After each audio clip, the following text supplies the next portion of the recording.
Hello guys, সবাই কেমন আছেন? ভালো আছেন তো? আজকে আমি রিভিউ করব শাকিব খানের তুফান। মানে তুফান যেই মুভিটি ঈদে আসছে 2024-এ, শাকিব খান নায়ক হিসেবে থাকছে। সেই মুভিতে শাকিব খানের অপোজিটে নায়িকা হিসেবে মিমি চক্রবর্তী থাকছে না। কারণ এটা একটা ফেক খবর ছড়ানো হয়েছিল, কারণ মিমি চক্রবর্তী এই মুভিতে নেই।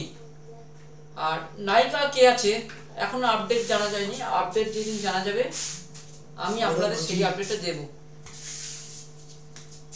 ওকে বন্ধুরা, আর ভিডিওটি ভালো লাগলে, আর একটা কথা, এই মুভি একটা কমার্শিয়াল মুভি, থ্রিলার মুভি হতে চলেছে। এটি বাংলাদেশ যৌথ প্যান ইন্ডিয়া রিলিজ করছে মুভিটি, মানে আমাদের ইন্ডিয়ায় রিলিজ করছে মুভিটির আরও আপডেট আমি পেলে আপনাদের দেব। আর নায়িকা কে হচ্ছে ইভেন জানা যায়নি, বাংলাদেশেরই নায়িকা থাকতে পারে এই বইয়ে।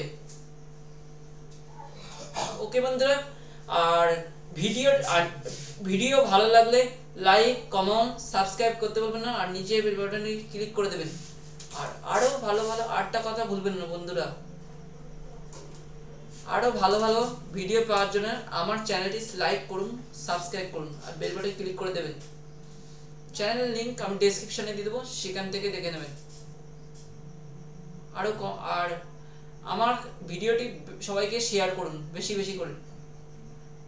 ধন্যবাদ বন্ধুরা, আমি রাখলাম।